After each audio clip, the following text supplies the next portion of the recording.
Hello dear students, आज हम पढ़ेंगे आपकी क्लास 10th की एनसीईआरटी साइंस की बुक से chapter number 7 control and coordination. आपका जो ह्यूमन ब्रेन वाला पार्ट है वो आपका पिछले वीडियो में हो गया था, तो आज हम पढ़ेंगे आपके कोऑर्डिनेशन इन प्लांट्स 7.2। तो आइए हम स्टार्ट करते हैं। Animals have a nervous system for controlling and coordinating the activities of the body, but plants have neither a nervous system nor muscles, यानी कि दोनों ही चीजें जो है वो प्लांट्स के पास में नहीं होती हैं। So how do they respond to stimuli when we touch the leaves of a छुई मुई, यानी कि सेंसिटिव प्लांट्स की हम जब लीव्स को छूते हैं तो वो क्यों श्रिंक हो जाती है। द सेंसिटिव और touch me not plant of the mimosa family, इसका नाम है माइमोसा पुडिका, साइंटिफिक नेम जो है माइमोसा प्यूडिका। इसी तरीके से जो साइंटिफिक नेम है प्लांट्स के या एनिमल्स के वो इसी तरीके से लिखे जाते हैं। They begin to fold up and root.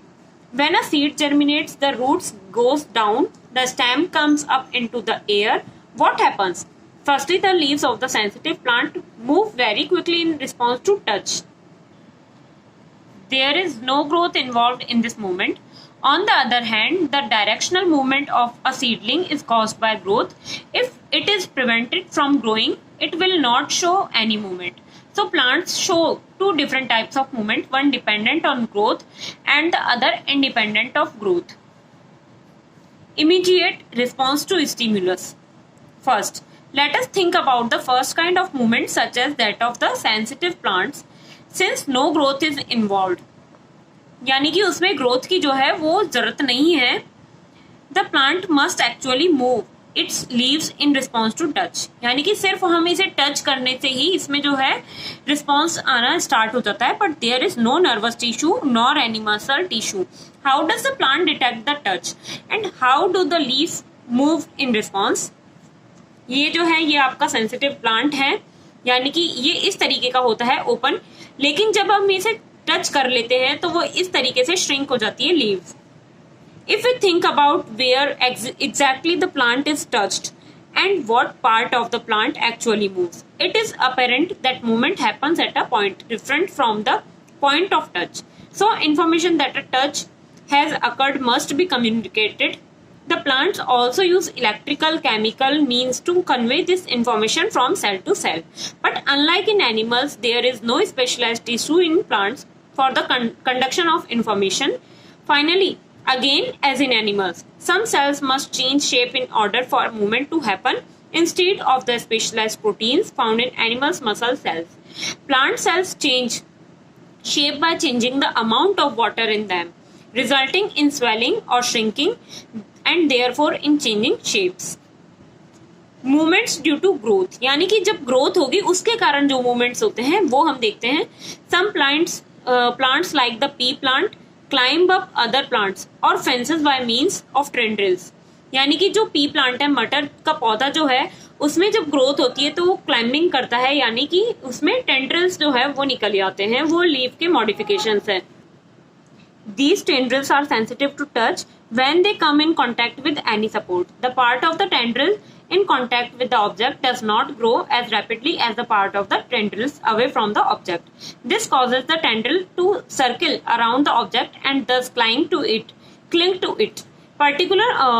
More commonly, plants respond to stimuli slowly by growing in a particular direction. Because this growth is directional, it appears as if the plant is moving. Let us understand this type of movement with the help of an example.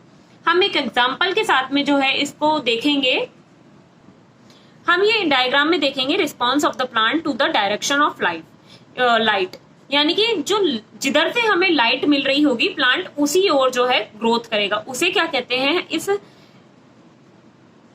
Photo periodism. Particular एक term होती है photo periodism, जिसके अंदर जिधर से sunlight मिलती है plant का जो लीव्स वाला पार्ट है यानी कि अपर पोर्शन जो है वो उसी ओर ग्रोथ करने लग जाता है। Response of the plant to the direction of light. Environmental triggers such as light or gravity will change the directions that plant parts grow in. These directions or tropic movements can be either towards the stimulus or away from it.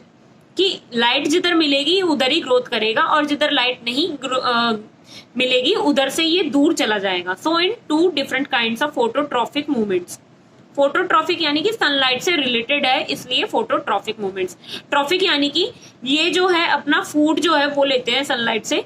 Shoots respond by bending towards light while roots respond by bending away from it. How does this help the plant? Plants show tropism in response to other stimuli as well. The roots of a plant always grow downwards, यानी कि नीचे की ओर. Gravitational force होता है इसलिए वो नीचे की ओर ही ग्रोथ करती है. Will the shoots usually grow upwards and away from the earth? This upward and downward growth of shoots and roots respectively in response to the pull of earth or gravity is obviously geotropism. Geotropism किसे कहेंगे? जब जो plant की root की growth जो है वो roots की ग्रोथ यानी कि ग्रेविटेशनली होगी, यानी कि जो अर्थ है उसकी साइड में होगी. If hydro means water and chemo refers to chemicals, what would hydrotropism and chemotropism mean? Can we think of example of these kinds of directional growth movements? One example of chemotropism is the growth of pollen tubes towards ovules. यानी कि वहां पर जो कुछ chemicals होते हैं वो ovary के अंदर प्रेजेंट होते हैं, इसलिए जो पोलन ट्यूब है वो ओवरी के अंदर ही ग्रोथ करती है, यानी कि चली जाती है. स्टिग्मा पर जो होते हैं वो कुछ जो केमिकल्स हैं वो छोड़ करके रखती है अपने स्टिग्मा पर. ये ओवरी है इसलिए यहाँ पर जाकर के ये पोलन ट्यूब अपने पोलेंस जो है इसमें छोड़ देती है ओवरी के अंदर. About which we will learn more when we examine the reproductive process of living organisms. ये देखिए आप प्लांट शोइंग जियोट्रोपिज्म, यानी कि हमने अगर प्लांट के पॉट को ऐसे भी रख लिया तो पॉजिटिवली जियोट्रोपिक कैसे होगा कि रूट्स जो है अर्थ की साइड ही ग्रोथ करेगी. पॉजिटिवली जियोट्रोपिक कब होगा? जब रूट्स जो है वो अर्थ की साइड जाएंगी. और नेगेटिवली जियोट्रोपिक कब होगा? जब ये जो स्टेम वाला पार्ट है या लीव्स वाला पार्ट है वो अपने एटमॉस्फेयर की साइड जाएगा या बाहर एयर की साइड जाएगा, वो नेगेटिवली जियोट्रोपिक होगा. Let us now once again think about how information is communicated in the bodies of multicellular organisms. The movement of the sensitive plant in response to touch is very quick. The movement of sunflowers in response to day or night, on the other hand, is quite slow. Growth-related movements of plant will be even slower. Even in animal bodies, there are carefully controlled direction to growth. Our arms and fingers grow in certain directions, not haphazardly. ये गलत लिख रखा है, haphazardly. So controlled movements can be either slow or fast. If fast responses to stimuli are to be made, information transfer must happen very quickly. For this, the medium of transmission must be able to move rapidly. Electrical impulses are an excellent means for this, but there are limitations to the use of electrical impulses. Firstly, they will reach only those cells that are connected by nervous tissue, not each and every cell in the animal body. Secondly, यानी कि जो first देखा है हमने, जो nerve tissue से जो जुड़े हुए होते हैं, नर्वस सिस्टम से जो जुड़े हुए होते हैं, वही इलेक्ट्रिकल impulses होते हैं. Secondly, once an electrical impulse is generated in a cell and transmitted, the cell will take some time to reset its mechanism before it can generate and transmit a new impulse. In other words, cells cannot continually create and transmit electrical impulses. It is thus no wonder that most multicellular organisms use another means of communication between cells, namely chemical communications. If instead of generating an electrical impulse, stimulated cells release a chemical compound, this compound would diffuse all around the original cells. If other cells around have the means to detect this compound using special molecules on their surfaces, then they would be able to recognize information and even transmit it. This will be slower, of course, but it can potentially reach all cells of the body regardless of nervous connections, and it can be done steadily and persistently. These compounds are hormones used by multicellular organisms for control and coordination, show a great deal of diversity. As we would expect, different plant hormones help to coordinate growth, development, and responses to the environment. They are synthesized at places away from where they act and simply diffuse to the area of action. Let us take an example that we have worked with earlier. Activity 7.2, यानी कि जो हमने 7.2 देखी थी, ये reflex arc वाली आपको याद आ गई होगी. सो हम अभी इसी के बारे में बात नहीं करेंगे, हम आगे बढ़ेंगे. When growing plants detect light, a hormone called auxin synthesized at the shoot tip. ये ऑक्सिन जो है वो जो शूट टिप होती है प्लांट की, वहां पर सिंथेसिस होता है इसका. helps the cells to grow longer, यानी कि दीर्घीकरण में काम आता है, बढ़ाने में काम आता है. When light is coming from one side of the plant, auxin diffuses towards the shady side of the shoot.